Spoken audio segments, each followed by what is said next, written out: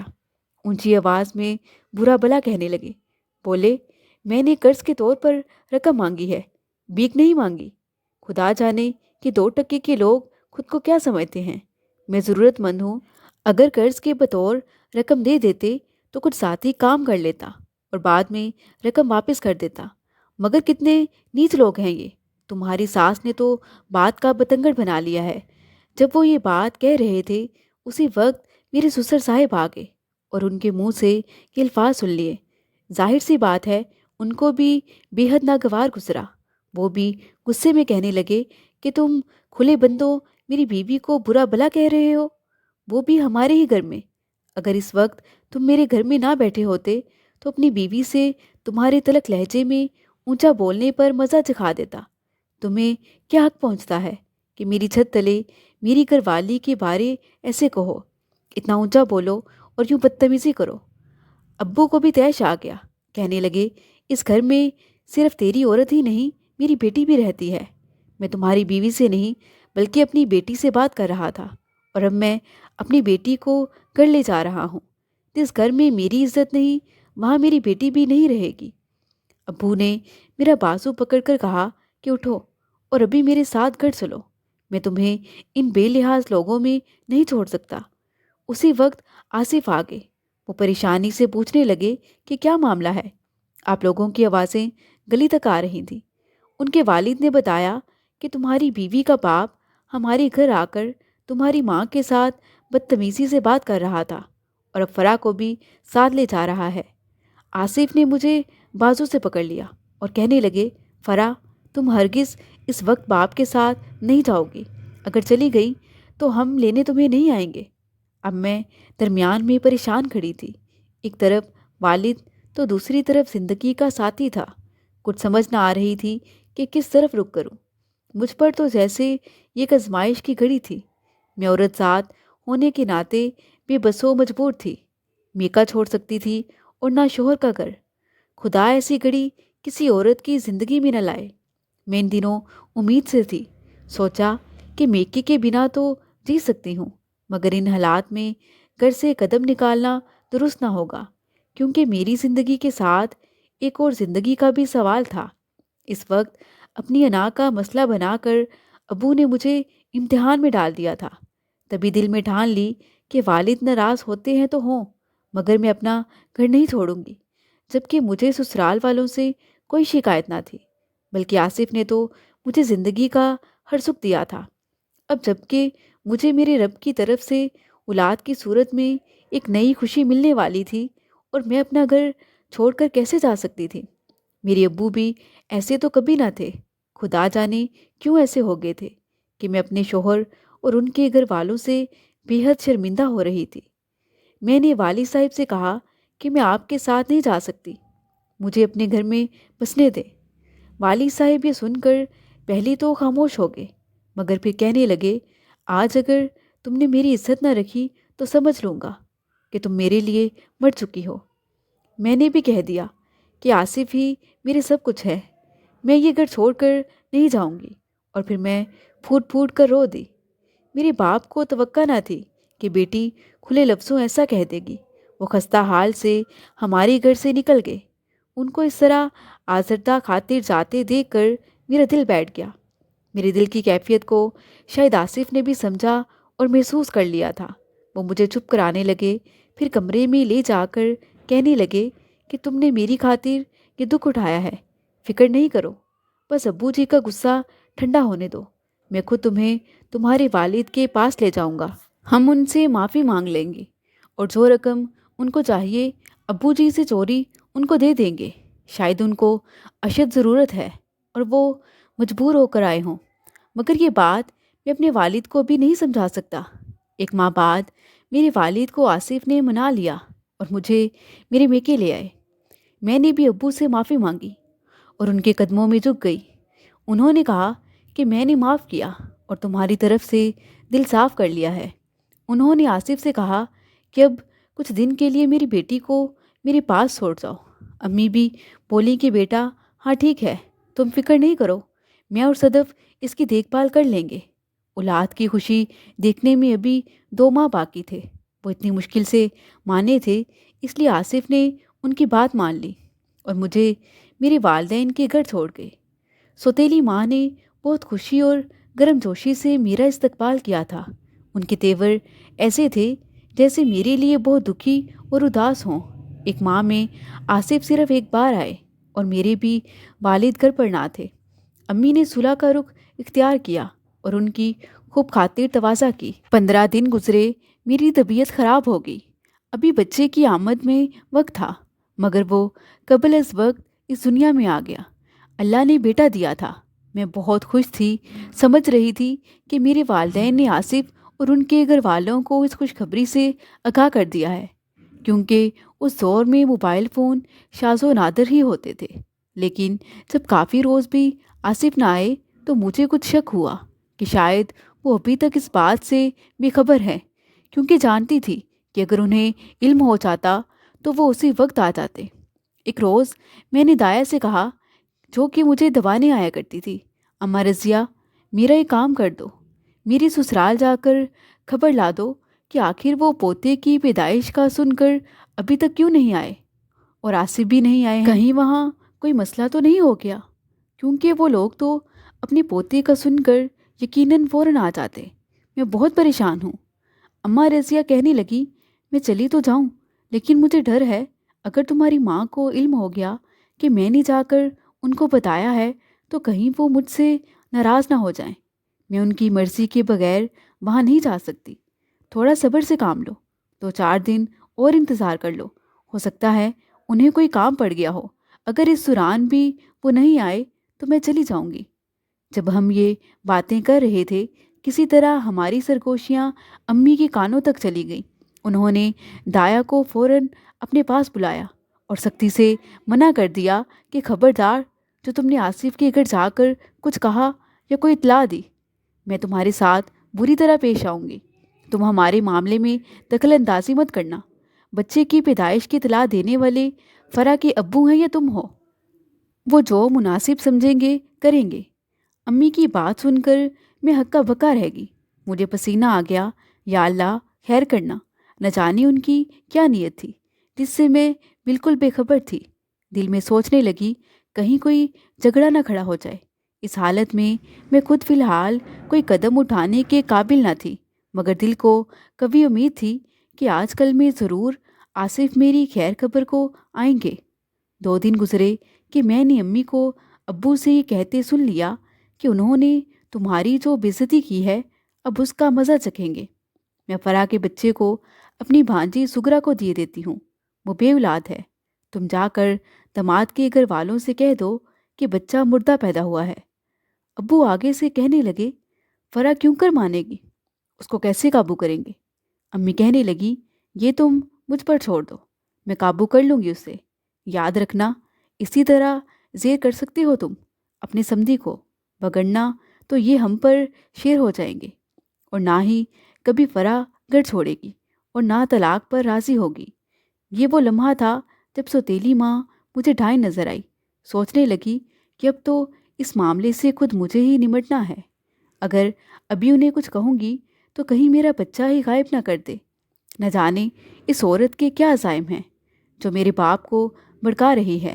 میں نے چپ سادھ لی۔ 2 دن گزرے تھے کہ دایا آ گئی۔ وہ میرے بچے کو نہلانے اور مالش کرنے آتی تھی، اس کے کپڑے بھی دھو جاتی تھی۔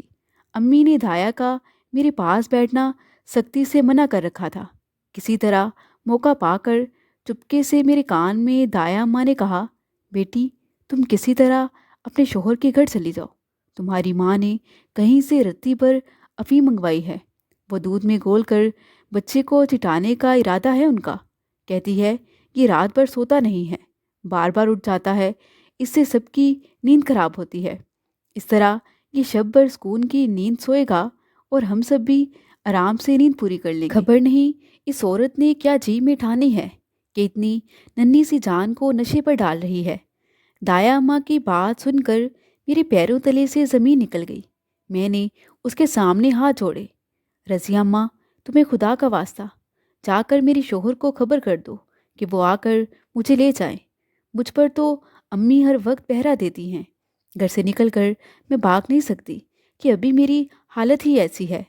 دایا اماں بیچاری خود پریشان تھی، خیر اس نے حامی بڑھ لی، اور میں دعائیں دیتی ہوں اس مہربان عورت کو کہ جس نے بر وقت جا کر آصف کو خبردار کیا اور تمام احوال سے آگاہ کیا۔